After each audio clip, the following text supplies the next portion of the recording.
Presidente, gracias por recibirnos en la última entrevista, por lo menos que yo voy a hacer del año, en el último programa en vivo de La Cornisa.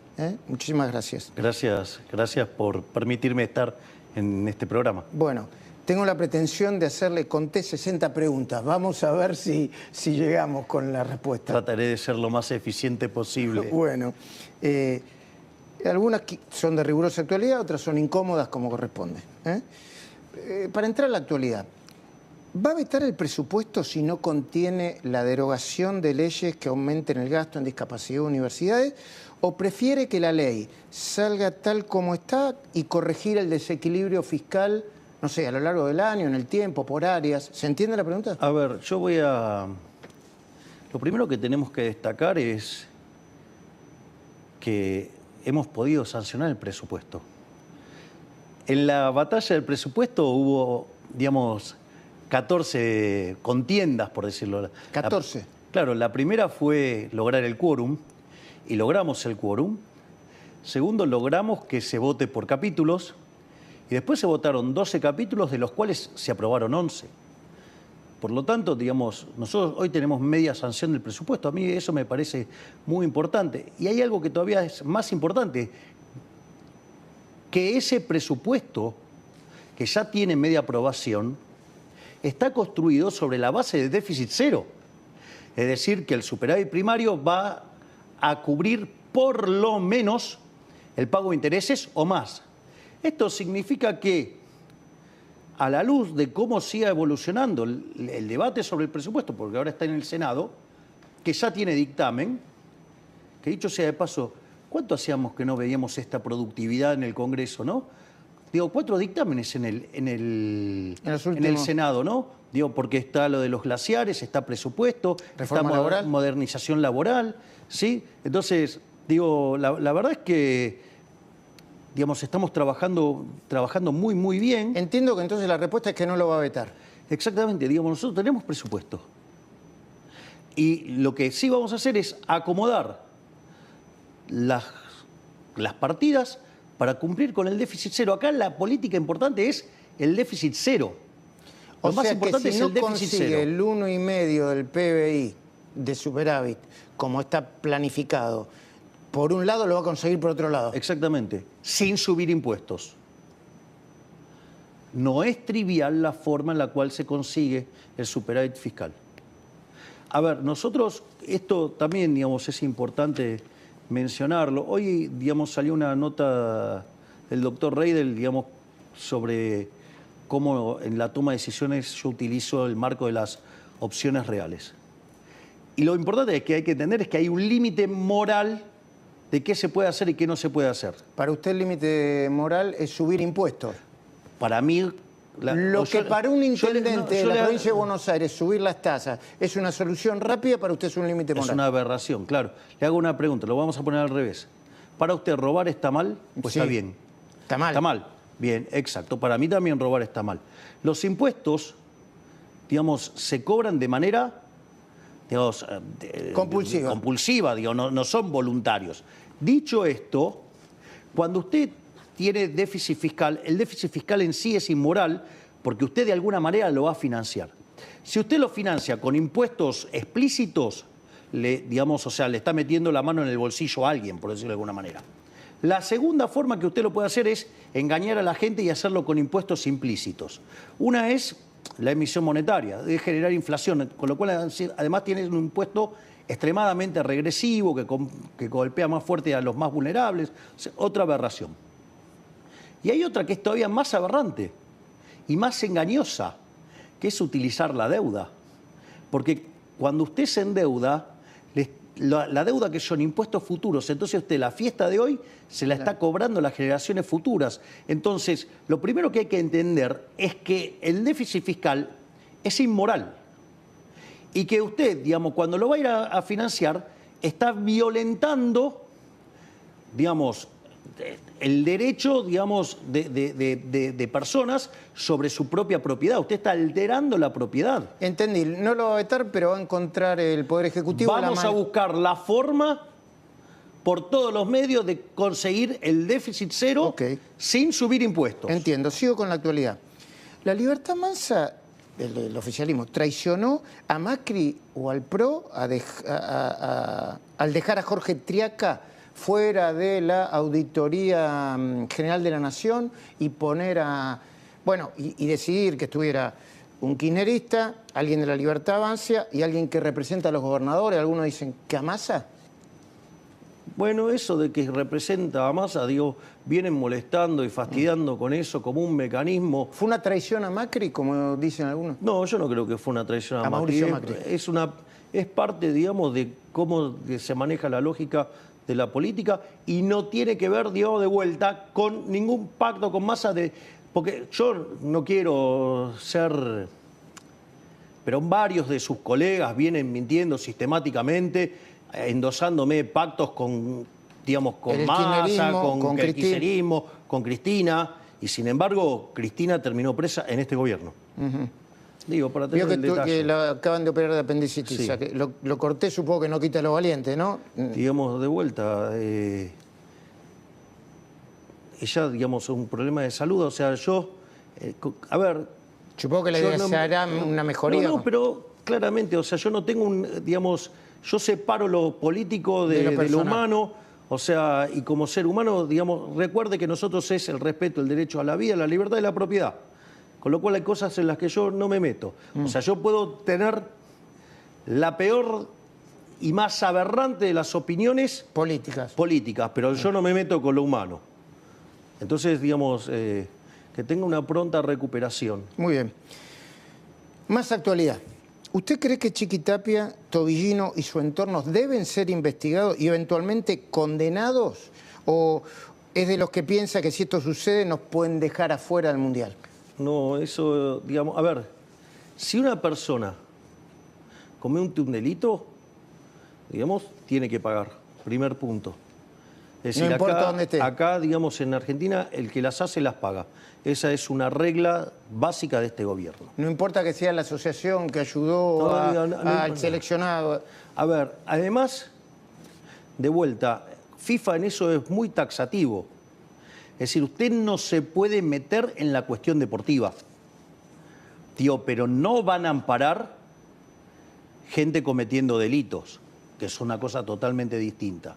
Ahora, para eso está la justicia se tiene que ocupar y si encuentran que han cometido delitos deberán pagar como cualquier otro argentino. Ahora, usted es el número 1 del Poder Ejecutivo. ¿Convalida las decisiones de organismos del Poder Ejecutivo como la ARCA o como la IGJ de pedirle los balances a Tapia? Bueno, pero digamos, a ver, pero usted, a todo el mundo, digamos, se les exige balance. O sea que, digamos, si hay algún logro, digamos, de los más maravillosos que ha tenido el liberalismo es la igualdad ante la ley. O sea, no pueden pretender estar fuera de la ley. Aparte, digamos, pedido de balance, no es que es algo... Digamos, estamos todos sometidos a eso. ¿Y la denuncia del ARCA diciendo que no están pagando los impuestos correspondientes? Bueno, pero a ver, si ARCA no hiciera eso, estaría incumpliendo los deberes de funcionario público. Es decir, si usted se fija, yo en estos temas he estado, digamos, he dejado como siempre que actúen los organismos, que actúe la justicia. Es decir, yo no interfiero en estas cosas. Está bien. Para más adelante yo tengo una especie de ping-pong con derecho a paso de nombres y apellidos y seguramente, quiero decir, no voy a abandonar el tema porque le voy a preguntar por Tapia, por Tobillino, supongo que usted los conoce. No, no los conozco. Pero, digo, sé quiénes son, que es otra cosa. Los conoce, los conoce públicamente, digo, por sí. Claro, pero no los conozco. No, sí. Entonces, digo, es una diferencia... No tiene cercanía. Exactamente. Eso. Ok, sí, entiendo. ¿No le parece una anomalía? Yo no soy abogado tampoco, pero se lo pregunto. ¿O raro que el Tribunal de Ética de la AFA esté conformado por jueces, camaristas y fiscales en actividad? De vuelta, yo no me meto en cómo se organiza la AFA. Okay. Y tampoco tengo por qué hacerlo. ¿Por qué nombraron a Andrés Vázquez al frente de la ARCA? Porque es la persona que más sabe de la estructura impositiva en Argentina y tiene claro cómo, digamos, cómo funciona en cada uno de sus puntos. Es decir, ese capital humano es difícil de reemplazar. Ok. ¿No le importa que tenga causas abiertas? Digo, causas abiertas puede tener un montón de personas, y más si está metido en política o algo vinculado a la política. El tema es, digamos, si tiene condena o no. Mientras que, digamos, tenga causas abiertas, digo, uno no, digo, no puede estar culpando y sentenciando a la gente antes de que actúe la justicia. Es algo que los argentinos deberían empezar a aprender, en especial los medios. Digo, que sentencian y ejecutan gente, digamos, sabiendo que la política le gusta enchastrar la cancha con la justicia. Ok. Faltan nombrar entre 200 y 300 puestos de jueces, fiscales, secretarios de Estado, federales, entre el 30 y el 40% de los cargos. ¿Por qué no lo hacen, presidente? Bueno, cuando llegue el momento lo voy a hacer. Digamos, estoy resolviendo cosas que son, digamos, un poquito en el orden de prioridad, bastante más complejas en el orden de prioridad. Piense que yo me ocupo activamente de 7 de los 9 ministerios y trabajo 16 horas por día. Y no sé lo que es un sábado, un domingo, un feriado. Yo 7 por 24, digamos... Y usted dice que tiene un orden de prioridades y que para su gobierno... Exacto. Entonces, hay momentos en los cuales se toman las decisiones. Me parece que tengo todavía que resolver otras cosas. Bueno, de hecho, en algún momento usted dijo que faltaban 2 miembros para completar la Corte Suprema de Justicia. Intentó que se designen lo que usted propuso y no pudo. ¿Por qué no vuelve con esa? Porque no es el momento. No es el momento. Digamos, porque además, digamos, tengo que lograr tener los 2 tercios y hoy no están esos 2 tercios. ¿En el Parlamento? Sí, digo, en el Congreso, digamos, básicamente en el Senado, y no están esos números. Y la verdad es que va a hacer tensar la situación de manera innecesaria, y como no estoy dispuesto a darle ningún tipo de concesión al kirchnerismo, digamos, otra vez vamos a entrar en esa discusión y como no estoy dispuesto a darle concesiones al kirchnerismo, vamos a tener de vuelta problemas. Entonces, bueno, veremos y seguiremos adelante, y en algún momento cuando podamos juntar los 2 tercios sin tener que golpearle la puerta al kirchnerismo para que acompañe algo, digamos, lo haremos. Presidente, ¿tiene el Tesoro la plata para pagar el próximo 9 de enero el nuevo vencimiento de deuda de 4.300 millones de dólares? ¿Tiene el dinero? Nosotros vamos a pagar. Digamos, hay distintas alternativas, o sea, ya tenemos gran parte del cash y también tenemos opciones abiertas de financiamiento. Para que más o menos se dé una idea, solo de ofertas de ripo por parte de bancos recibimos 7.000 millones de dólares. Así es que estamos tranquilos. Ok. Esto es economía, así que le voy a pedir paciencia y si no entiendo le repreguntaré. Se supone que la ampliación de las bandas y su corrección al ritmo de la inflación fue decidido, entre otras cosas, para neutralizar la volatilidad. Las bandas están para neutralizar la volatilidad. Ok. Es decir, a ver, Argentina tiene una experiencia... A ver, lo primero que hay que tener en cuenta es que Argentina viene de cerca de 90 años muy traumáticos en su historia monetaria, por decirlo de alguna manera. Eso hace que el mecanismo de formación de expectativas en Argentina no se condigan como debería... Con la realidad. Formarse en términos de cómo pensamos los economistas. Digo, concretamente, a ver, el tipo de cambio es un precio más de la economía y consecuentemente está dominado por la dinámica monetaria y la cantidad de dinero. O sea, la cantidad de dinero es el ancla nominal de la economía y eso determina el nivel de precio de la economía.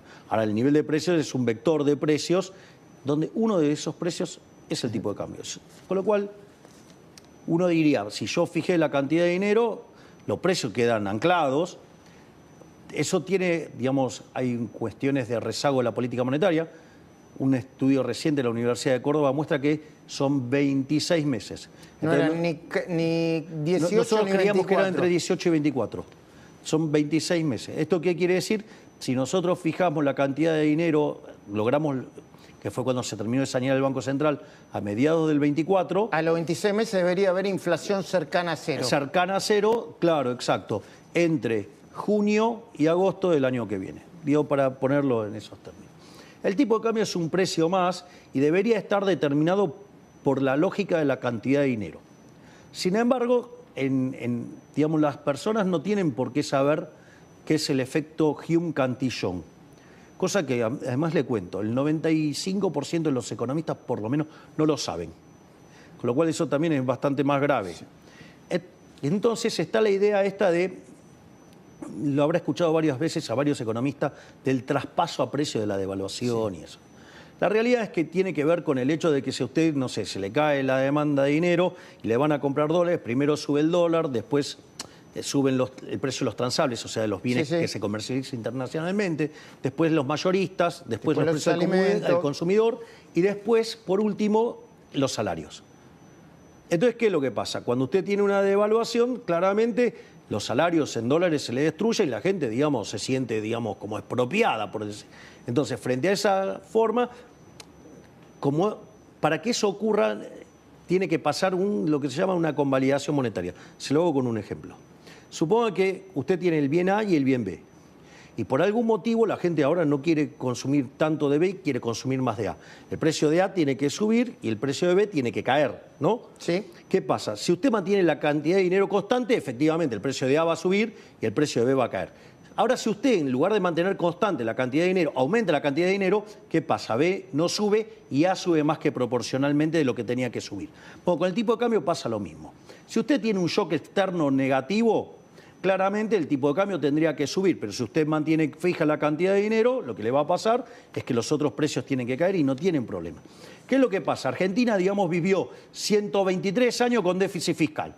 Digo, se la pasó convalidando monetariamente antes de cualquier cosa. Entonces, ¿qué es lo que ven los argentinos? Que por algún motivo se cae la demanda de dinero y a partir de ahí, digamos, se dispara el tipo de cambio y todos los precios. Entonces, digo, los argentinos... Vamos todos a comprar dólares para exacto, refugiarnos. Cuando ven problemas en el tipo de cambio se asustan. Y eso es un dato de la realidad. O sea, el problema son que los economistas no entienden que es parte de un efecto, digamos, que se llama Hume-Cantillon, de cómo van pasando los precios. Pero uno no se puede enojar con la gente, porque, ¿saben qué? De los 90 años que llevamos con Banco Central, digamos, durante 80 años esas cosas pasaron. Y la única vez que no pasaron fue los 10 años que había convertibilidad. Con lo cual, si la gente cree que hay alguna relación entre el tipo de cambio y los precios, alguna razón debe tener. Tienen 90 años que los amparan. Ahora, lo que no ven es que, digamos, atrás de esto había déficit fiscal, que se emitía dinero y ya existía la convalidación monetaria. Entonces, la ampliación de banda sería para... No, pero vamos por parte. Sí. Entonces, nosotros hemos dejado de emitir dinero a mitad del año pasado, estamos padeciendo los efectos de los rezagos de la política monetaria, del sobrante monetario como consecuencia de que había controles de precios, digamos, como consecuencia, por ejemplo, de que había control de capitales. Todo eso hace que a usted, digamos, por más que deje de emitir hoy, le va a tardar, digamos, que termine de limpiar. 26 meses. Exactamente. Por eso, digamos, nosotros creemos que... Junio-agosto. Junio-agosto. La inflación no va a ser cero, sino que puede empezar Va a empezar con cero. Pero fíjese esto, precios mayoristas, que es el que se anticipa... Está 1,3. Contra el 2,5 del minorista. Entonces pasamos de... Claro, pero en el medio usted además tiene recomposición de precios relativos. O sea, a diferencia de otros programas de estabilización... ¿Y qué implica eso? Porque me dice, ¿qué implica que las tarifas? El 1,3? A ver, por ejemplo, nosotros, a diferencia de otros programas, que el ajuste tarifario lo hicieron antes, nosotros lo hicimos durante el programa. Sí. Digamos, o sea, no fuimos a engañar a la gente inflando la inflación de inicio para después mostrar otro éxito. Bueno, por eso cambió la canasta de gastos, ¿no? El peso de la canasta de gastos. Bueno, las tarifas pasaron a ser... Eso, digamos, bueno, eso afectó, digamos, a cómo cambia la composición del consumo. Pero prefiero mantener la rigurosidad de la comparabilidad a que digan, digamos, que estamos tocando el índice. Okay. Digo, es otra discusión técnica. Pero dicho esto, nosotros esto lo hicimos haciendo un ajuste como nadie hizo en la historia. Nosotros hicimos esto digamos, sin expropiar. Nosotros no hicimos plan Bonex, nosotros no fijamos el tipo de cambio, no es que fuimos a un sistema de tipo de cambio fijo. Es decir, y además recompusimos tarifa en el medio. Obviamente eso le genera que el proceso de estabilización sea más difícil, pero digamos es más sano. Nosotros cuando abrimos, ¿por qué entonces pusimos las bandas? Cuando abrimos el CEPA. Claro, ¿por qué pusimos bandas? ¿Por qué? Porque a la luz de la historia argentina, los argentinos, digamos, han enfrentado mucha volatilidad cambiaria que ha tenido una contraparte en precios y ha generado fuertes caídas de riqueza. Entonces las bandas le dan más... La banda lo que hace es... previsibilidad. Decir, bueno, puede haber volatilidad, pero no puede ser cualquier cosa. Ok. Digamos, ¿Y por qué ampliaron esas bandas? Porque básicamente... ¿O la pusieron en línea con la inflación? Están alineadas con la inflación. ¿Por qué? Digo, y bueno, pero a ver, además eso significa que usted, digamos, fíjese que si se fuera de inflación cero, se estarían abriendo más. O sea, usted va hacia un esquema donde permite que esto vaya siendo más flexible. Digo, igual lo relevante, digamos, el tipo de cambio está dentro de la banda. Okay. De hecho, pocas veces tocó el techo de la banda. Y sí, pero hay que tener en cuenta que pasaron algunas cosas, ¿no? Fíjese esto. Nosotros decimos que la inflación es un fenómeno monetario, ya sea o porque usted expande la oferta, o porque cae la demanda, o porque pasan las dos cosas. Eso hace que el poder adquisitivo del dinero caiga y los precios suben. Fíjese, la inflación en mayo había tocado 1,5. ¿Pero qué pasó en mayo? Vino la elección de la Ciudad Autónoma de Buenos Aires, la cual, digamos, ganó Manuel Adorni. Ahora, ¿qué es lo que pasa? En ese momento todo el sistema político entró en alerta y empezaron, digamos, desde el Congreso, ¿sí?, digamos, a torpedear fuertemente todo el tiempo el programa económico. Es interesante esto, porque sí es cierto que se aceleró y el último dato de minoristas dio 2,5, pero lo que hay que contemplar es lo siguiente. Nosotros, nuestra hipótesis es que cayó la demanda de dinero, ¿no? Entonces, usted lo tiene que validar. Mire, hay varias formas de validarlo. Primero es, ¿qué pasó con el riesgo país? Y el riesgo país de niveles de 550 puntos, 600 puntos, se fue de vuelta a... Está 560 en este momento. Exactamente. Que es el número más bajo en los desde últimos 7, 8 años. 2018. Sí, por eso, 7 años. Digo, eso es un dato. No, eso es un datazo. Pero, digo, son todos datazos de Argentina, pero por más que no lo quieran ver muchos. Pero esa es una forma de ver que usted salió de los activos argentinos y se transformó en una caída, digamos, de los precios de los activos argentinos y se manifiesta como riesgo país. Esa es una forma de verlo. La otra forma es la formación de activos externos. Digamos, nosotros soportamos una corrida equivalente a 41.000 millones de dólares. ¿Me escuchó? Sí. Desde abril, digamos... Después de la elección de la ciudad. De la Ciudad de Buenos Aires, sí, abril. Se dolarizó 50% de M2. No existe registro histórico de semejante shock. Y pese a ese semejante shock, muy pocas veces el tipo de cambio tocó la banda. Es decir, quiere decir que el trabajo está bien hecho.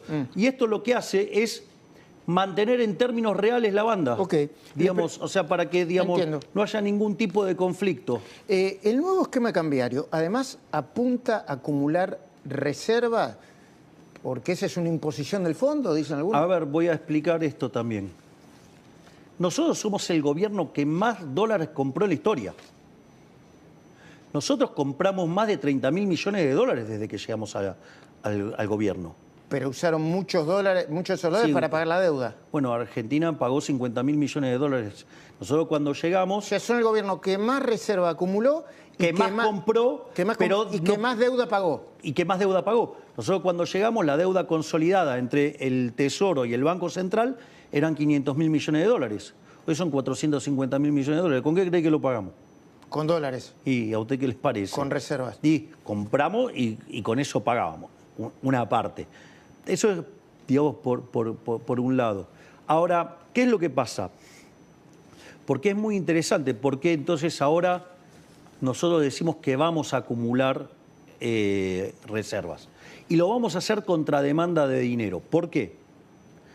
Cuando usted mira los niveles de monetización de Argentina son muy bajos. Muy bajos. De hecho, la base monetaria, si usted mira los últimos por lo menos 10 años, 15 años, la base monetaria estuvo en torno a 9% del PBI, 10%. Es bajo, digamos. Eso. No, eso es lo que estuvo en general. Hoy ese número está en 4 o 6.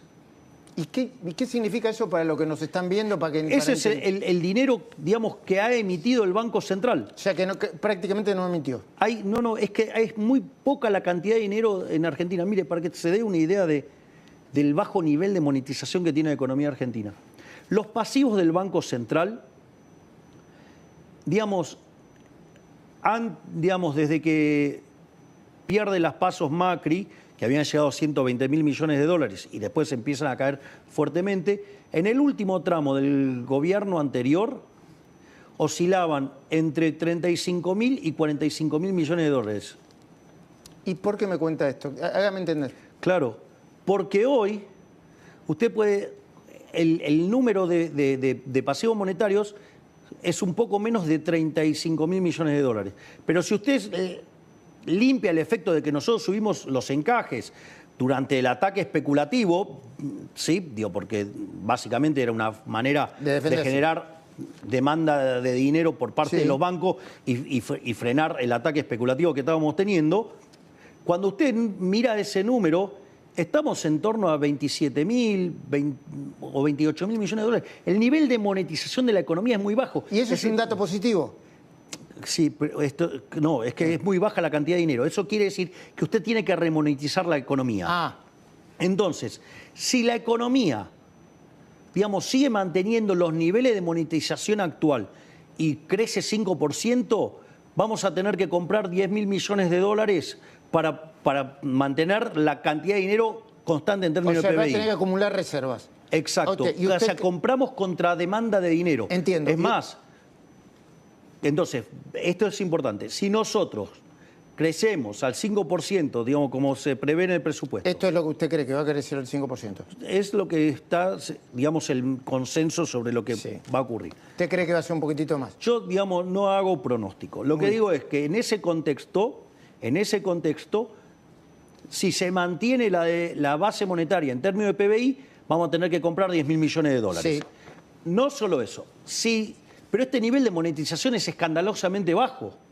Por lo tanto, si la demanda de dinero sube algunas décimas, digo, el número para comprar son 17.000 millones de dólares. Entonces, tiene que ver con eso. Entonces, ahora sí vamos a poder acumular. Usted me está queriendo decir que las reservas podrían crecer entre 10.000 y 17.000 millones de dólares si pasa todo lo que se supone que tiene que pasar. Exacto. En condiciones normales de presión y temperatura, dado como está la economía hoy. De acuerdo. Números. Está claro, ¿no? Sí, condiciones normales de presión y temperatura, acorde a cómo está hoy. Le tiro un número y usted me dice qué significa o cuál es su lectura. Riesgo país más bajo de 2018, 560 puntos básicos. ¿Qué demuestra esto? Bueno, varias cosas. Una dejó en evidencia y en offside a muchos economistas cuando nosotros hablábamos de que había un riesgo cuca. Es decir, significa... ¿Sabe por qué? Le digo ya es casi gracioso, porque usted habla de riesgo cuca como si fuera un dato de la macroeconomía. Riesgo cuca. En los manuales va a figurar como riesgo cuca. Bueno, es que... está bien. Escucha lee las discusiones internacionales del caso argentino y le dicen riesgo cuca. Riesgo cuca, claro. O sea, quedó bien bautizado. Sí. Y está bien entendido. El riesgo país, usted lo puede mirar de distintas maneras. Uno es la sobretasa que paga Argentina respecto a Estados Unidos. Eso es. Exacto. Eso, digamos, como lo entendemos todos. El número, digamos, así, simple y llano. Sí. Entonces, la baja del riesgo país significa que las tasas de interés en Argentina van a bajar. Primer punto. ¿Que puede volver el crédito? Bueno, de hecho está volviendo el crédito. De hecho, el crédito está volviendo. Ahora, el punto es que tiene otros significados también. Otro significado que tiene el riesgo país tiene que ver con la insolvencia potencial que tenga un país. Bueno, en ese caso, Argentina tiene déficit cero. Al tener déficit cero, eso significa que nosotros no vamos a tomar nueva deuda. Es decir, que el stock de deuda va a estar dado. Si usted el stock de deuda va a estar dado, significa que conforme la economía se mantenga constante o crezca, la relación deuda-producto es decreciente. Y usted dice que solvencia dice que tiene porque los 4.000 y pico que deben ahora la va a pagar. Eso además es una cuestión de liquidez. Solvencia usted la asegura cuando tiene déficit cero.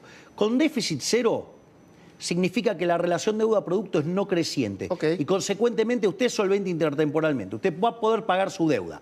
Lo que usted tiene que resolver es una cuestión de liquidez. O sea, cuando discutimos los 4.300 millones de dólares, lo que discutimos es una cuestión de liquidez, si tiene la plata de solvencia. Exactamente. Es como, suponga lo siguiente, usted, no sé, usted tuviera, por ejemplo, lo voy a poner, deuda de 100 pesos. No, lo voy a poner más fácil. Suponga que usted tiene ingresos en el año equivalentes a $1 millón, para ponerlo fácil. Sí, para que todos entiendan la medida, no tengamos que estar haciendo especulaciones sobre el tipo de cambio y demás. Ahora, pero entonces, debo... No, espere, no. Vamos más fácil. Ya quería pagar la deuda rápido. Sí, yo. Es más rápido que nosotros, seguro que no. Pero fíjese esto. Ahora, a usted no le da lo mismo cómo va cobrando ese millón. Si usted ese $1 millón lo cobra a fin de año, usted no puede, digamos, durante el año, ¿qué hace? Se muere de hambre. Claro. Entonces, ¿qué es lo que hace? Bueno, usted no tiene un problema de solvencia. Usted tiene un problema de liquidez. Entonces, hay un libro de riesgo crédito que es muy interesante. Usted no tiene plata, pero tiene un reloj de oro. O sea, usted tiene un problema de liquidez, no un problema de solvencia. Va, liquida el reloj de oro y se acabó. Eso, digamos, entonces, Argentina es solvente, va a pagar y está la cuestión de la liquidez. Obviamente que al nosotros, digamos, mostrar este nuevo esquema en el cual acumulamos reservas, evidentemente eso, digamos, disipa esos riesgos y por eso, digamos, cae el tipo de cambio y cae básicamente el riesgo país. El riesgo país. Y otra cosa, hay una restricción porque el mercado es poco profundo. Para más o menos que se dé una idea, en Chile se tradean por día 2.500 millones de dólares. Y acá 500, no. En Brasil, 4.500. Acá, entre 200 y 600 millones. Entonces, usted tampoco puede entrar al mercado y comprar. Claro. Si entra el Tesoro, ¿no? O el Banco Central. El mercado rompe todo. Exacto. Entonces, digamos, hay un tema de un límite del 5%. Porque si usted llega a estar tradeando, digamos, 200 millones, digamos, no va a ir a comprar 30 millones. Entiendo.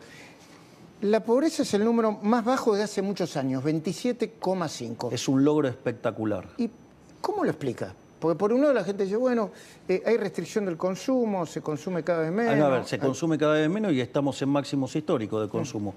Es el máximo de los últimos 8 años. ¿Usted prefiere decir que está cambiando la matriz del consumo? Está cambiando la forma en la cual consumen las personas. Que hoy se pagan tarifas y lo pagan, se endeudan en algunos casos. No, pero a ver. Y electrodomésticos están un poco más baratos. De vuelta, la forma en la cual se financia, usted es...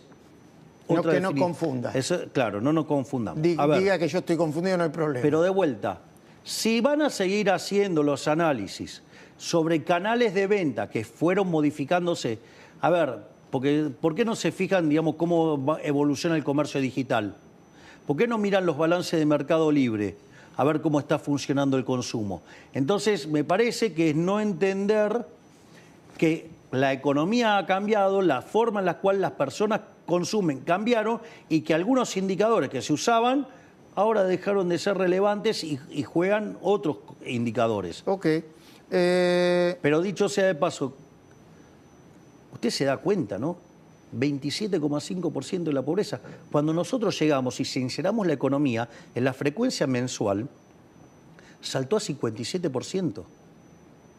Porque sinceramos el desastre que había dejado el kirchnerismo con los controles de precios, ¿sí? Digamos, entonces, la realidad, es decir, usted en la góndola no veía el efecto en precio de los bienes que no estaban en la góndola. Entonces, cuando usted lo sinceró, eso pegó un salto. Si además usted tenía una frecuencia semestral para medirlo, digamos, entonces, ¿qué pasa? Cuando tenía una variable creciendo, el promedio le subestimaba el número. Entonces, cuando usted la empieza a medir con frecuencia mensual, que es lo que nosotros, son mediciones que nosotros seguimos y que, digamos, y las trabajamos activamente, sumado al sinceramiento de precios, la pobreza saltó al 57. Bajamos 30 puntos la pobreza. sacamos, digamos, más de 13 millones de personas de la pobreza. Hoy el número de indigentes cayó debajo del 6%. Es decir, los avances son enormes. Es decir, es más, el salario real ha mejorado. Y el que más mejoró es el del sector informal. Y no solo eso, bajó el desempleo. Estamos en 6,6% de desempleo. Estaba el 6,9 la última medición, se fue al 6,6, pero con un aumento de la informalidad del 42,6 al 43,3%. Sí, es cierto. También se dio un aumento de la oferta. Esto se logró aún con un aumento de la oferta de trabajo. Y aún, o sea, porque si usted, digamos, le aumenta la oferta de trabajo, para que no aumente el desempleo, tiene que crear más puestos de trabajo. Y no solo eso, pero eso es una prueba de lo que nosotros decimos, que necesitamos modernizar la ley laboral. Para incorporar a los trabajadores al mercado formal. Exactamente. Hoy usted tiene la mitad de los trabajadores en el segmento informal, sin ningún derecho. Es decir, la modernización laboral que nosotros proponemos no le quita derechos a nadie, le da derechos. Y además hay incentivos para las empresas para que formalicen a los trabajadores. ¿Y por qué cree que...? Hay además incentivos. ¿Por qué cree que dice que no, que el mercado del trabajo le quita los derechos a los trabajadores, que van a limitar las indemnizaciones, que va a haber horas extra por todos lados? A ver, digamos, cuando usted avance en este tipo de cuestiones, claramente va a estar tocando intereses.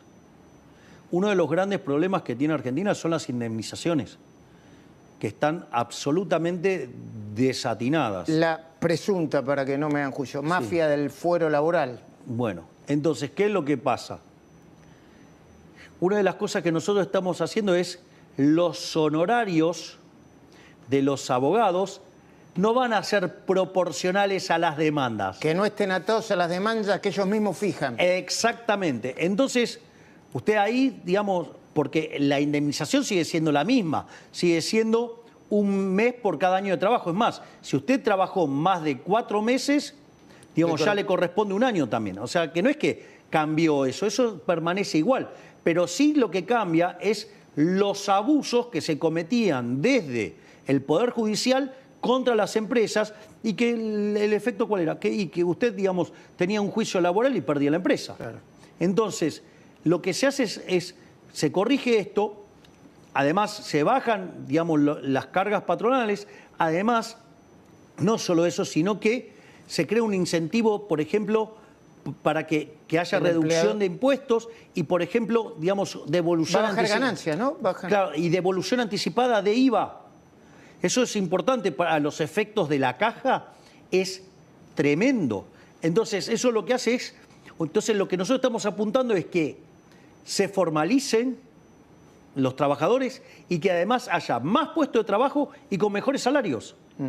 Es decir, ¿Es antisindical la reforma laboral por el tema de las cuotas sindicales? No, yo no creo que sea antisindical. Digo, esto no es contra nadie, es a favor de que los trabajadores tengan más oportunidad de empleo y con mejores remuneraciones. Ahora, si usted está teniendo un privilegio, bueno, digo, nosotros, digamos, con esos privilegios... ¿Un privilegio como cuál? Y, por ejemplo, esto, digo, de la forma en la cual se fijaban los honorarios de los abogados. Digo, entonces o los peritos de las ART. Claro, entonces usted tenía un incentivo a romper todo.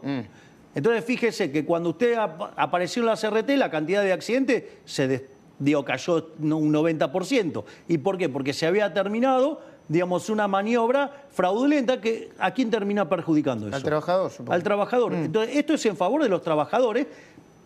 Bueno, entonces usted sabe, hay gente que tiene algunos beneficios, algunas prebendas, y obviamente que cuando usted toca esas prebendas, eso genera que haya sectores que hacen ruido. Bueno, obvio, digamos, es parte de la vida, pero por eso el punto es el siguiente. Usted tiene un despido, usted fija una indemnización. ¿A usted le parece que una indemnización puede ser justa a punto tal de que termine quebrando una empresa y deje afuera al resto a otras familias sin familia? Perdón, sin trabajo. ¿No le parece una cosa absolutamente injusta? Entonces, me parece que claramente esos privilegios están mal. Bueno, obviamente que el que pierde el privilegio se va a enojar. Entiendo. Desde que usted asumió cerraron 20.000 empresas y se perdieron 154.000 puestos de trabajo formales. ¿Y entonces cómo es que bajó el desempleo? ¿Y cómo es que se crearon 250.000 puestos de trabajo? Usted, digamos, tiene que mirar el agregado. Algunas empresas cierran y otras se crean. Algunas empresas, otras, claro. Digo, ¿qué es lo que caracteriza a este gobierno? Y nosotros nos jactamos de eso. ¿De qué? De que hace muchas reformas estructurales. Nosotros hicimos 13.500 reformas estructurales.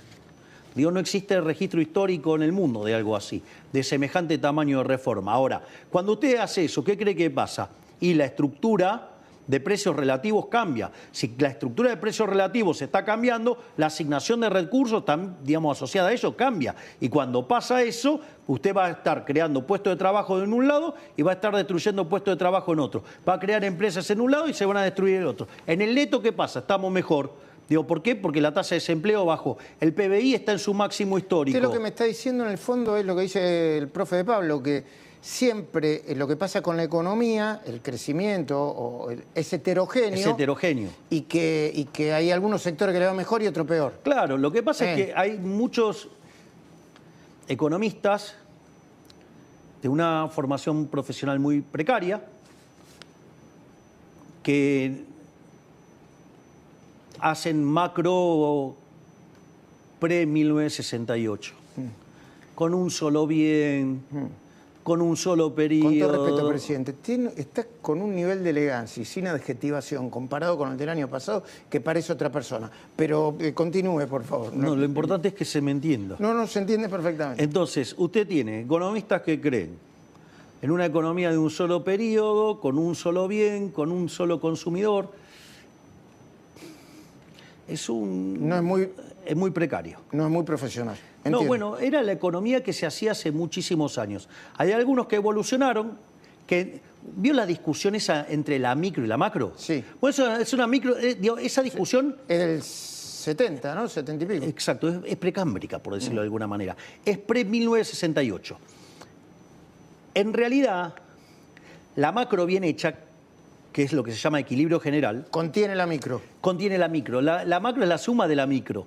Entonces, cuando usted hace lo que se llama equilibrio general, digo, los economistas serios, mire, hay un libro hermoso, perdón que cite libros, que se llama La economía en una lección, que es de un autor que se llama Henry Hazlitt. Brillante, digo, todos los libros de Hazlitt los recomiendo a todos. Pero en este en especial. Dice, ¿cuál es la diferencia entre el buen economista y el mal economista? El mal economista, mira un solo bien en un solo periodo. El buen economista mira no solo un bien, sino todos los otros bienes, y no solo en un periodo, sino de acá al futuro. Es decir, biotécnicamente hace equilibrio general e intertemporal. Eso es hacer macro en serio.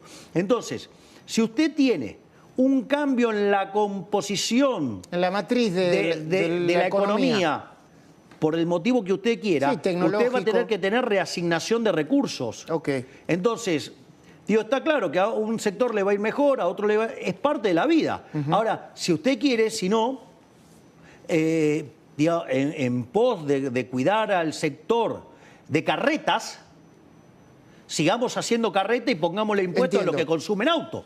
Usted se da cuenta que es un disparate, ¿no? O de otra manera. ¿Usted cómo cambian los canales? ¿Las señales? Cuando cambia de canal. En una décima segundo. ¿Con qué? Con un aparatito que se llama... ¿Control remoto? Sí. Bueno, ¿usted sabe el problema que tuvo el tipo que hacía las perillas esas que cambiaban el canal? ¿Qué? Claro. ¿Y qué hacemos? No, y ahora va a tener problema el control remoto porque pestañeando se va a poder cambiar el... Entonces, imagínese los productores de control remoto. Bueno, es parte de la vida. Es parte de la evolución. Es decir, de vuelta, ¿con qué nos estamos iluminando ahora? Hay unos aparatos muy sofisticados acá. Ok, y previo a Edison... la vela era, ¿no? ¿Y podríamos estar haciendo esto con las velas? No. Bueno. ¿Me comprende lo que le digo? Hablemos del tiempo y el aprendizaje. Lo dividí la entrevista, siendo que usted me está concediendo muchísimo tiempo y lo agradezco, en algunos ítems. Estoy contento. No, está bien. Estoy contento de tener este tiempo. Bueno, gestión y aprendizaje acelerado lo titulé yo. la persona que es usted y la reelección a toda esta sección rápida. ¿Cuál fue el golpe de realidad más duro que se dio en estos 2 años? Puedo tener algunas referencias, a partir de los errores que cometió. Creo que errores, usted mismo los cometió, se los digo con respeto. Lo que usted denomina el aprendizaje acelerado. ¿Le puedo hacer una referencia antes? Sí. A mí me encanta citar siempre la final intercontinental entre el Milan y Boca Juniors. Los que patean, Bataglia, los que patean penales. Cuando Bataglia arreó el penal y Boca ganó la definición, el periodista le dice, ¿qué se siente haber errado un penal? Entonces le dice, ¿vos jugaste alguna vez una final del mundo? No. Bueno, entonces primero jugá una final del mundo, llegá a los penales, pateá, y después me contás. Perfecto. Es decir, ¿sabe qué? Cuando usted hace... Se equivoca. Y los únicos que no le agarran nunca saben quiénes son los que no hacen nada. Entiendo. Imagínense que nosotros, con todo lo que hacemos, las chances de cometer errores es más grande. Bueno, con lo cual es parte de la vida, el error es parte de la vida. Yo le hago un pantallazo de lo que yo creo que fueron sus errores, o del gobierno. Los nombramientos fallidos de la Corte, el caso Libra, los denominados audios españolos, la derrota en septiembre de la provincia de Buenos Aires, la inclusión del capítulo 11 ahora mismo, la interna, los insultos y adjetivos calificativos a diestra y siniestra. Está diciendo que lo corregí. Sí, claro. Bueno, pero por un momento si vamos por uno, le contesto cada uno. Lo que usted quiera. Libra. A ver, primer punto. Ex ante. No lo hubiera hecho. Ex ante lo hice y estaba convencido de lo que hacía. Es post, no. Se equivocó. Es post. Pero, a ver, vamos a decirlo de alguna manera. Sí. En Estados Unidos le acaban de liberar todo el embargo a Davis, con lo cual no hubo estafa, no hubo criptoestafa, ninguna de las cosas que dice la política. Y todas las cosas que yo dije son como yo dije. Es decir, porque de vuelta era un mercado muy particular, ¿sí? Donde los que entraban sabían a lo que entraban, ¿sí? Digamos, y tomaron un riesgo. Y tomaron un riesgo acorde a eso. Entonces usted, digamos, toma una decisión y después no se puede, digamos, se tiene que hacer cargo de los costos. No, pero quiero seguir. Entonces no hubo estafa porque la gente entró voluntariamente y además no hubo ningún tipo de estafa. De hecho, en Estados Unidos, digamos, justamente no hay estafa. Entiendo. Y le liberaron los fondos, porque si no, no le hubieran liberado los fondos. O sea, ahora eso estamos esperando... Que no lo consideran culpable, por lo menos. Exactamente. Ahora, hay un tema no menor. Bueno, pero de hecho, la SEC también había dicho que no había estafa. Es más, que ni siquiera eran considerados activos por la poca profundidad y por las pocas personas que participaban. Y que además los que entraban sabían muy bien a dónde entraban. No es que ahí, digamos, la gente no sabía... Entonces, lo que quiero decir es, ojo, porque en Estados Unidos esto ya está resuelto. ¿Y qué? Bueno, falta que lo defina la justicia argentina. Entiendo. Lo que pasa es que yo, digamos, yo espero, digamos, que en algún momento la justicia, digamos, argentina se manifieste. ¿Los nombramientos de la Corte que salieron mal? Bueno, es parte, digamos, del proceso. Digamos, o sea, yo agarré, digamos, creí que se iba a validar, y no sucedió. Digamos, los nombramientos en función de los méritos de cada uno de los participantes. Y creí que, digamos, había una posición constructiva en términos de que, a ver, digo, yo entiendo, digamos, usted puede tener distintas discusiones, pero, a ver, porque yo sé que se planteó una discusión en torno al juez Lijo, que dicho sea de paso, digamos, con la experiencia en narcoterrorismo, digamos, un juez, digamos, que tenía, digamos, experiencia como juez federal, digamos, o sea, un juez penal, o sea, digo, con lo cual tenía un montón de activos en su favor para sostener ese nombramiento. Pero también al mismo tiempo usted tenía y como una persona que está, digamos, en una esfera de poder, digo, siempre genera controversia. Digo, entendible. Y por otro lado tenía el caso de García Mansilla, digamos, un académico impecable. Y sin embargo sacó menos votos. O sea, ¿qué quiere decir esto? Yo, digamos, mandé los 2 jueces que yo consideraban que eran los mejores para esos cargos y sin embargo la política no los quiso acompañar. Entonces, de vuelta, para esto necesito 2/3. Mientras que el kirchnerismo en el Senado tenga más de 1/3, no puedo enviar jueces. Entiendo. Digo, ahí tiene el learning. el aprendizaje. Y, sí, perdón. ¿El caso de Españolo? Bueno, fíjese, digamos, que el propio Españolo dice que son falsos. Y de hecho ya la causa va por otro lado, digamos, porque además hay un problema, y claro, que además no tiene los crudos. Esto es de una gravedad enorme. Por ejemplo, mire, le voy a decir cómo, por ejemplo...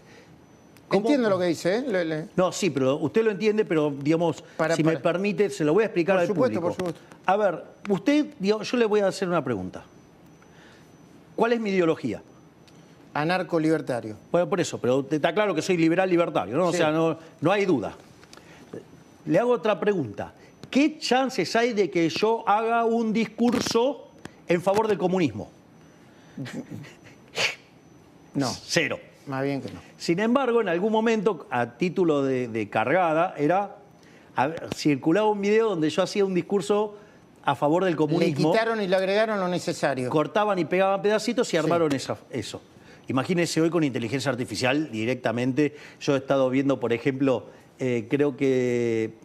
Maduro. Lo hizo este chico Andy Olivera, ¿puede ser? Sí. Digamos, las cosas que estaría prohibiendo para esta Navidad. Es muy divertido. Sí. Y usted lo escucha y soy yo, digamos. Sí. O sea, y le juro que no soy yo. Pero al margen de eso, entonces usted tiene un problema grave ahí, digo, que no tiene los crudos. Porque, fíjese, para ver... Un problema en el origen de la prueba, dice usted. Por ejemplo, y otro tema más. No, bueno, después, pero Españolo dice que mintió, que eso es mentira, que no es cierto.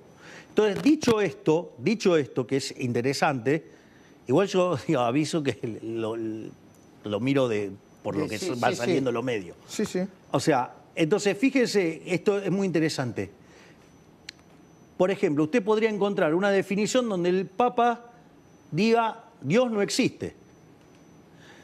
Fíjese, entonces el Papa declara, hay algunas personas que creen que Dios no existe. Usted agarra, corta la frase, deja Dios no existe. El Papa dijo Dios no existe. Entonces, digo, de esa cosa está llena. Digo, los periodistas son especialistas en hacer ese tipo de cosas. Digo, qué sé yo digamos, he escuchado y he visto periodistas, por ejemplo, mostrar a mi hermana en Oslo con una camisa leñadora y criticar cómo estaba vestida mi hermana. Y encima están los videos de mi hermana entrando conmigo, digamos, a la ceremonia del Premio Nobel de la Paz de María Corina Machado. Entonces, digo, y aparte eso ocurrió justo 3 semanas antes de una elección. Raro. Bueno, se llama campaña negativa. Okay. Es más, yo le voy a decir algo, porque esto perdón, que... No, le preocupa, evidentemente. En temas cosas que creo que la sociedad tiene que saber.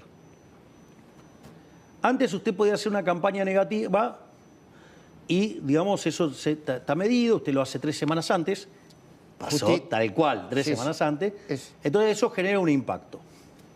Y eso claramente tiene un impacto electoral. Usted puede parecerle correcto o incorrecto desde el punto de vista ético y moral hacer campaña negativa. Es una cuestión. Ahora, pero si usted tiene un esqueleto en el ropero y usted va a una elección y su rival consigue el esqueleto y lo muestra, bueno, usted le tendrá que explicar a la sociedad que tenía ¿por qué tiene ese cadáver en el ropero? Claro, exacto. Y después entonces la gente elegirá o no. ¿Qué es lo que, digamos, la mejora que hizo a esta metodología el socialismo del siglo XXI? Primero fue la mentira. Entonces, a usted le inventaban un esqueleto en el ropero. No lo tenía, pero se lo inventaba. Entonces usted tenía que agarrar y explicar que no... Que no lo tenía. Imagínese que en un debate, digo, que usted tuvo que arrancar explicando, ya, digo, eso es una ventaja, digamos, con la que ellos... Por eso, fíjese, cuando yo tuve la elección presidencial, toda la campaña negativa, yo me tenía que estar todo el tiempo dedicando a demostrar que todas las cosas que decían era mentira. Hoy, afortunadamente, con 2 años de gestión, puedo decir, ¿se dan cuenta que todo lo que dijeron de mí es todo mentira? Que la venta de árganos, que la venta de armas, que, digamos, que iba a cerrar las universidades, que iba a cerrar los hospitales. No pasó nada. Y hay otra vuelta más que inventaron, que es plantar material que puede hacer verosímil la mentira. Y eso requiere un trabajo. Entonces, lo que hay que comprender es que... No solamente el esqueleto, sino, no sé, los guantes que se puso para poner el esqueleto Claro. en el ropero, dice. Y es como que... Entonces tiene que explicar usted que no usaba guantes. No, es como que de repente, digamos, a usted le van y le allanan el auto por droga y le encuentra droga. Usted nunca tomó droga. Y no, fue y se la tiraron antes de hacerse el allanamiento. Entiendo. Entonces, digo, es un tiempo muy complicado y la izquierda está dispuesto a todo. Okay. Parte de eso, digo, es el kirchnerismo. El kirchnerismo, digo, es el socialismo del siglo XXI, es la filial local. Y dentro del aprendizaje... No tiene ningún problema en hacer ese tipo de cosas. Ok, dentro del aprendizaje, ¿aprendió a dejar de enojarse y adjetivar? Como Walt Disney. ¿Cómo está Walt Disney?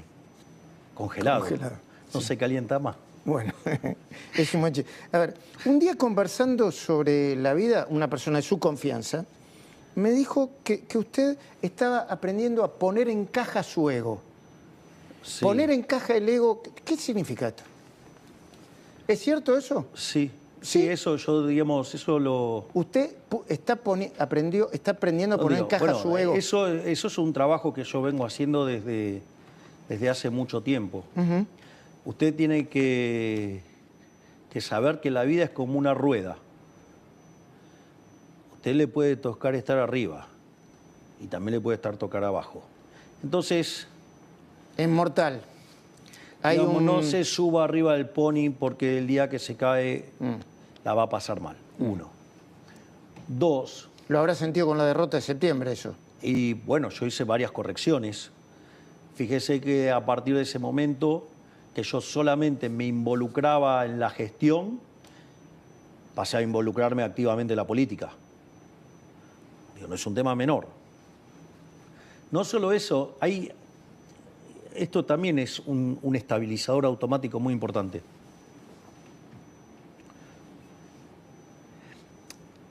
El sistema está construido, la república, básicamente el ejecutivo que es la figura del emperador, pero el emperador se puede volver un tirano.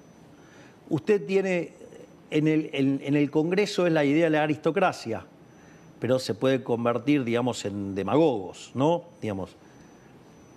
Y el Poder Judicial está para controlar eso. Así funciona la República. Por lo tanto, todo este sistema está armado para que usted, digamos, cuando está en aquel sillón, crea que es Gardel con guitarra eléctrica. Y está todo armado para que usted tenga un tratamiento propio de un emperador. Está armado así. Entonces usted tiene que tener mucho equilibrio emocional. Lo primero que tiene que entender es que, sí, digamos, esa silla está prestada. Es decir, a mí me votaron para que durante 4 años yo ponga 2 cosas, digamos, era la demanda esencial. Bajar la inflación, lo que estoy haciendo, y terminar con la inseguridad. Fíjese, los piquetes de 8.000 a 0. Argentina hoy es el país más seguro de América Latina. Tiene los mejores índices, digamos, en materia de seguridad. Llevamos la criminalidad a los niveles más bajos de la historia. O sea, con lo cual estamos cumpliendo. O sea, la gestión está respondiendo a lo que nos pidió la gente. Ahora, aún así, cuando usted esté obteniendo logros, o sea, que bajamos la inflación, que la economía crece, que se crearon puestos de trabajo, que salieron más de 13 millones de personas de la pobreza, el riego país, todo lo que quiera, todos los indicadores. Eso aún, cuando lo acompañen los números, no le da crédito para subirse al pony. Yo le voy a... Digo, ahí hay varias cuestiones. Digo, todo el mundo sabe que yo tengo una profunda admiración por lo que ha sido Moisés. Bueno, Moisés, que es quien lidera la salida del pueblo hebreo, ¿sí?, hacia la tierra prometida, ya habiendo cruzado el Mar Rojo y todo, lo criticaban todo el tiempo. Fíjese, si se levantaba temprano, decían que estaba peleado con Séfora, con la mujer. Si se levantaba tarde, decían que estaba haraganeando. Si se levantaba en tiempo, digamos que no tenía nada que hacer. Es decir, quiere decir que usted haga lo que haga, lo van a criticar. Y eso lo tiene que asumir. Y eso lo tiene que incorporar, y que lo único que importa es ir por el objetivo. Entonces, por ejemplo, yo estoy comprometido en que Argentina sea el país más libre del mundo. ¿Por qué? Porque los países que son más libres son 12 veces más ricos que los reprimidos, tienen 25 veces menos de pobres en el formato estándar, 50 veces menos en el formato extremo, la gente vive 25% más, la calidad de vida es mejor. Ok, entonces vamos camino ahí. Cada ministro tiene que acomodarse a ese objetivo y cada uno de sus ministerios tiene que obrar para ese objetivo sujeto, que esto es importante, a las restricciones éticas y morales que impone el liberalismo, que usted no puede violentar ni el derecho a la vida, ni a la propiedad, ni a la libertad. Eso no es menor. Es decir, cuando yo tengo que cerrar las cuentas públicas, no las subo vía impuestos, porque eso yo le estoy vulnerando la propiedad. Si no baja el gasto. Porque ¿usted considera el impuesto que los impuestos son un robo? Una especie de estafa legal, aceptada, convalidada. No, bueno, digamos, o sea, usted puede tener cosas legales, pero que no son legítimas. E inmorales. No sé, digamos, o sea, entiendo. Yo puedo agarrar y sacar un decreto y digo, a Luis Majul le voy a sacar el 100% de los ingresos. Sí. Y eso es una aberración. Y sí. Y bueno, entonces... Va a tener que ir a la corte. No, está bien, no, pero está bien. No. Pero lo que digo es que si se lo hiciera, digamos, a Javier Lanari, que nos está hoy acompañando, digo, también está mal, aunque a usted no le impactara. Pero recién me habló de... Y eso es importante, digamos, que tengamos en cuenta el concepto de libertad y que hay cosas que están mal, aun cuando se las hagan a otro. Entiendo. Aun cuando se las hagan a otro que usted no quiere. Me habló de reelección. ¿Usted tiene el deseo de ser reelecto? No, usted puso el tema de la reelección. Ok. Ahora se le pregunto, ¿tiene el deseo de ser reelecto?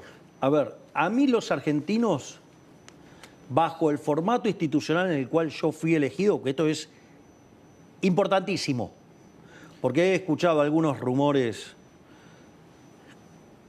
que me parecen que no me conocen. ¿Qué rumores? Cambiar la Constitución para ser eterno. Por ejemplo, que me parece un delirio. Sí. Me parece un delirio, pero ahora después voy a explicar. A ver, a mí me eligieron bajo un formato institucional. ¿Usted cambia las reglas, termina el primer tiempo, cambia las reglas de juego? No. No, ok, listo. Las reglas de juego son las que... El formato formato constitucional dice 4 años se podía presentar a otro mandato. Con opción a 4 más. O sea, de vuelta, mi vida política son 4 años en la presidencia u 8. En el caso mío, además, una vez que termine la política, a mí no me ven más. Sí. O sea, yo podré tener 4 años, podré tener 8 y después no participo más. Sí. Porque yo le voy a explicar. Esa silla eléctrica de allá... Sí. Bueno, ahora tiene la camiseta de estudiante, pero... No, ya sé, pero... Hay otra por allá. No, y además, primero hay que pasar la motosierra, perdón, la cámara, no sé si primero la motosierra, después la cabecera de Esta es la mesa en la que trabajo cuando estoy acá en Casa Rosada. Y yo no uso la silla eléctrica, ¿le dice Yo no usted? uso el sillón de Rivadavia. Ok. Digamos, eso sirve para tener el ego en caja también. Ok. Y entonces... La silla eléctrica es absolutamente idiosincrática. Sí. Entonces, las restricciones que uno enfrenta, yo sé cuáles son las que enfrento. Ok. Y entonces, opinar de afuera... No, ya sé. Usted lo que dice es que podré ser reelecto en la medida que me dé en la medida nafta, que la gente quiera. En la medida que me dé la nafta para presentarme y que me vaya bien. A ver, yo le propuse a la sociedad un programa de gobierno. Nosotros actuamos tan rápido que logramos todos los objetivos en 2 años. Por eso arrancamos con las reformas de segunda generación. Y fíjese lo activo que está el Congreso, ¿no? ¿Por qué? De vuelta, presupuesto, modernización laboral, reforma tributaria, ¿sí? Ley de inocencia fiscal, glaciares, aumento de penas en el Código Penal. Y no termina ahí. Mire lo que es el Consejo de Mayo, todas las cosas que hay. Y no sabe todo el montón que tenemos. Sí. Entonces, nosotros no vamos a ceder un ápice en ser el gobierno más reformista de la historia. Ahora, entonces, como ya cumplimos todas las promesas que hicimos en la campaña, ahora vamos por las de segunda generación. Bueno, cuando llegue el momento, de las próximas elecciones, bueno, ahí, evaluaremos si tiene sentido que siga o no, y después quien va a determinar si sigue o no es la gente. Así que digo, es más fácil, acá no hay que hacerse tanto problema, Entiendo. o sea, es bueno, competencia. Ahora le voy a proponer un juego. Sí, ya me dijo antes el tema ese del ping-pong. Del ping-pong, sí. Pero ping-pong con derecho a paso. Ping-pong de nombre con derecho a paso. Perdón, y yo lo voy a entender, por restricciones políticas, porque no quiere, o porque va a poner una cara determinada y responderá con comunicación no verbal, con respeto, ¿no? Trump. Y estoy pensando en el Trump que dijo que la Libertad Avanza ganó las elecciones gracias a su apoyo. Pero le digo Trump. Gardel con guitarra eléctrica. Maduro. Un narcoterrorista dictador que infecta a todo el continente de una manera... Ojalá que caiga, que Venezuela recupere la libertad y ojalá se sepa todo lo que hizo. Venezuela y el socialismo del siglo XXI es a la amenaza de la vida democrática lo que fue Cuba en los 70. Corina Machado. Un héroe. Lula. Paso. Katz. Un gran amigo y alguien que tiene conciencia de lo que está enfrentando. Pedro Sánchez. Socialismo siglo XXI. Gustavo Petro. Comunista y con algunas cosas bastante oscuras en su pasado. Cristina Kirchner ya me dijo deplorable. que... Digamos, junto a quien fue su marido, lo peor que le pasó a la historia argentina por el daño cultural que hicieron. Porque el peronismo de Perón generó un daño cultural enorme. Pero uno podría haberlo entendido en la lógica siniestra de la época, donde por un lado estaba el capitalismo, por otro lado el comunismo, el fascismo era la tercera vía. Digo, yo no lo comparto, porque es una filosofía que está en mis antípodas. Entiendo. Pero era el clima de época. Ahora, después de haberse probado que eso era aberrante, reintentarlo con las herramientas del siglo XXI es una monstruosidad atroz. A los editores en general les digo que hace un ratito le pregunté sobre Cristina Kirchner y el presidente sobre la salud y me dijo que separa a la persona de... No, bueno, está bien, digamos, o sea, una cosa es lo humano, otra cosa es... Lo recuerdo porque yo conozco digamos, lo político. Conozco cómo funcionan está bien, los bueno, editores. Está bien, pero yo, a ver, lo voy a poner así, más crudo. Me niego rotundamente a que por estar en política me convierta en una basura de persona. Okay. Es decir, no adhiero a aquellos políticos que creen que en política vale todo. Entiendo. Para mí no vale todo. O sea, los límites morales son infranqueables. Ok. Claudio Tapia. Diego, creo que está destruyendo el fútbol argentino en dinámica. Sebastián Verón. Un elegido. Es decir, es una cabeza no convencional. Ok. Messi. El mejor de todos los tiempos. De todos. Okay. De todos. De todos. Scaloni. Messi es imposible. Scaloni es un fuera de serie. Es un fuera de serie, es decir,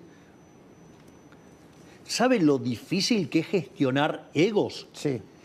Y un poquito sí. Bueno, pero él tiene a los mejores del mundo y tiene que gestionar eso. Y le tiene que explicar un programa de cómo enfrentar el juego y que tipos que saben y que entienden estén dispuestos a escucharlo. Estén dispuestos a escucharle y ordenarse detrás. Entonces, digo, la gestión de egos es muy difícil. Entonces, por eso hay mucho para aprender de los técnicos de fútbol. O sea, qué sé yo, ya sea, digamos, no solo, digamos, Scaloni, de Guardiola, Bianchi. digamos, de Bianchi. Bueno, le iba a preguntar por Bilardo, ya que estamos. Y Bilardo es como... es la máxima expresión de lo que uno entiende como el mérito, es decir, el esfuerzo, el trabajo. Es decir, yo digo, cuando veo los videos, digo, esa foto de Bilardo que está en un cuarto y está lleno de videos, digo, tanto él como Subeldía un adelantado a su tiempo, es decir, el arquitecto de esta lógica de estudiantes, ¿no? Entonces, la admiración que yo tengo por Bilardo es, aparte, el bilardismo es una filosofía de que ganar no es lo más importante, sino lo único que importa. Ok. Sí, pero dentro de las reglas de juego. No fuera. No Okay. fuera de digo. Bueno, estamos llegando al final y yo tengo un montón de... Le pido perdón si no fui eficiente. No. Pero algunas cosas me parece que valía la pena discutirlas. Sí, no, claro que sí. Pero sobre todo por el paso o no de este ping-pong que le voy a hacer. Luis Caputo. El mejor ministro de Economía de toda la historia argentina, 2 veces condecorado como el mejor del mundo. Santiago Caputo. Un cerebro, digamos, una mente muy por encima de lo convencional. Karina Milei. El ser más maravilloso que ha habitado el planeta Tierra. Ok. Manuel Adorni. Un super crack. Sturzenegger. Una persona brillante, con una calidad humana que es difícil de encontrarle adjetivos. Sandra Petovelo. Una gladiadora, si usted se fija, a ver, todos decían que era imposible poner en caja a los gerentes de la pobreza, y ella lo hizo. Digo, a ver, en algún momento alguien va a decir, agarró esto con 57% de pobres y en 2 años bajó 30 puntos la pobreza a 27, ¿no? Sacó a más de 13, 14 millones de argentinos de la pobreza. ¡Ey! Y mire que le han tirado y ella nunca contestó verbalmente, solo contestó con trabajo y gestión. Diego Santilli. Es un fuera de serie. Pero además, no por su cintura y su muñeca política, sino que además me demostró que es un gran ser humano. Un gran ser humano. Okay. No solo por cómo se involucró en la campaña, sino cuando ocurrió la situación en la cual Espert decide dar un paso al costado, la forma en la cual él, la grandeza con la cual tomó el lugar y cómo llevó la campaña adelante. Yo, digamos, no solo que es alguien talentoso y con manejo político, sino que además es un gran ser humano. Y eso, mire que tiene muchas virtudes públicas, pero le puedo asegurar que a mí me sorprendió más que gratamente desde el humano. María Ibarzábal. Es el cerebro. Yo de hecho le digo cerebro. María es a este gobierno lo que era Horacio oliendo para Cavallo. Es decir, es quien construye la arquitectura legal de este gobierno. Okay. Para no convertir este ping-pong con la posibilidad del paso en yo tengo profunda, yo le voy a decir algo. Tengo profunda admiración por cada uno de mis ministros. Sí. O sea, yo me siento halagado y honrado, no solo por los argentinos por haberme dado esta responsabilidad de guiar los destinos de la patria, sino además por el privilegio de contar con personas tan talentosas que además son excelentes seres humanos. Horacio Marín. Un crack. Lo que está haciendo con YPF es superlativo y los reconocen todos en el sector y los reconocen internacionalmente. Mauricio Macri, a la luz de no sé cómo está su relación ahora. Digamos, es el que dio el primer paso en favor del cambio. Eso es un montón. Ok. Marcos Galperín. Una superestrella, es alguien que admiro profundamente. Eduardo Naquian. También un elegido. Eduardo Elstein. Otra figura superlativa. Marcelo Midling. Un gran empresario. Y estamos juntos en una causa muy fuerte juntos. Hoy es el presidente del IRJA. Ajá. Del Consejo... Digo, claro que tiene que ver con, digamos, la memoria activa contra el Holocausto. Alejandro Bulgeroni. También otra superestrella de nuestros empresarios. Ya termina el ping-pong con paso incluida. Kicillof.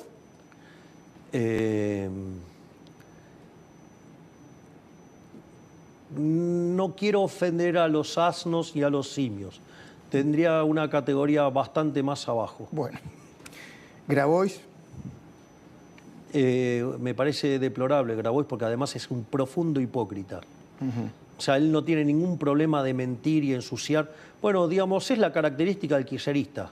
Digamos, están dispuestos a cualquier mentira con tal de tener poder. Ya estamos llegando al final. No personalicemos, o pongámoslo en dos. Los intendentes que suben las tasas municipales. Le pongo el de Lanús porque tuvo un entredicho ahora con el ministro, y al de Pilar porque subió las tasas muy altas. El de Lanús se llama Álvarez. Y él. Digamos, son enemigos de la libertad, son enemigos del progreso. Dos preguntas finales. Le iba a decir, dígame la verdad, pero yo supongo que me dice la verdad siempre, ¿no? Cuando asumió como presidente apenas hace 2 años, ¿se imaginaba que iba a llegar hasta acá, a este momento que estamos ahora? ¿O tenía el fantasma del helicóptero rondándole la cabeza? A ver, yo lo voy a poner en otros términos. Yo tomé un compromiso con los argentinos.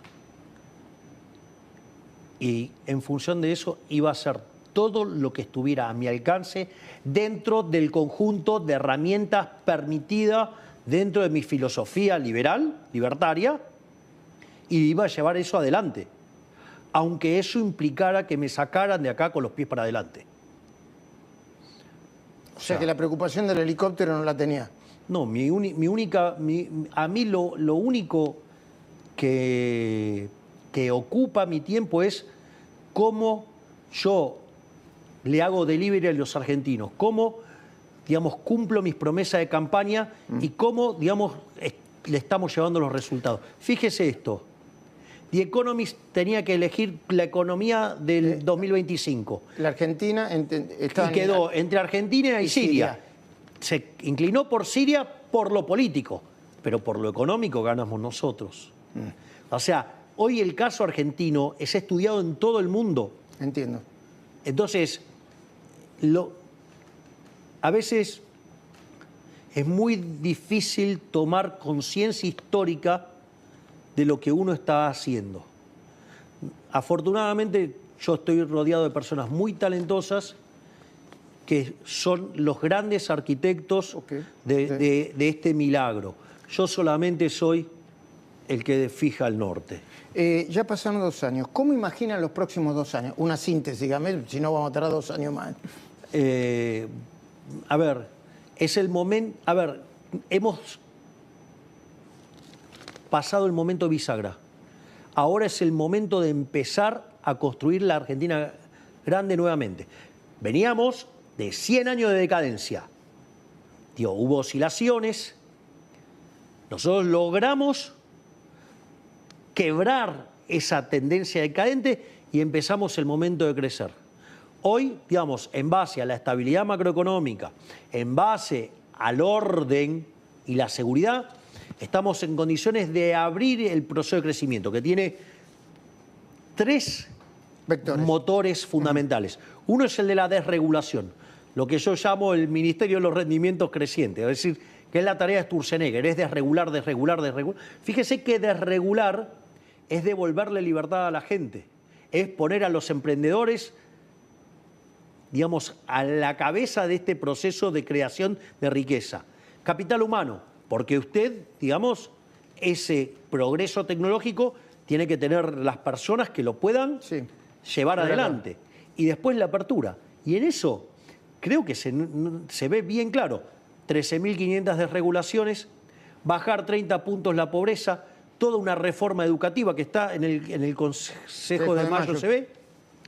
Y por otro lado, digamos, abrir la economía. O sea que estamos... Los próximos 2 años van por ahí. Bueno, y por último, si le puedo dar la cámara de frente es esa, ¿no? Si le puedo dar un mensaje a los argentinos, estamos llegando a las fiestas y a Navidad y fin de año. Argentinos, durante los últimos 100 años previo a que nosotros llegáramos al poder, Argentina atravesó una de las historias de decadencia más escandalosa de la historia de la humanidad. Y eso no se cambia en un solo día. Todavía queda muchísimo por hacer. pero hemos logrado revertir esa tendencia. Terminamos con el déficit fiscal, estamos terminando con la inflación, estamos aniquilando la inseguridad, estamos devolviéndole libertad a los argentinos, estamos desregulando, estamos creando las condiciones para que Argentina sea grande nuevamente. Pero eso no se logra desde la silla eléctrica que está allá. Se logra el día que los argentinos decidan ser los arquitectos de su propio futuro. Es decir, los invito a ser parte de la reconstrucción de Argentina que haga a la Argentina grande nuevamente. Muchas gracias. Presidente, gracias. Gracias, Luis. Y que pase buenas fiestas.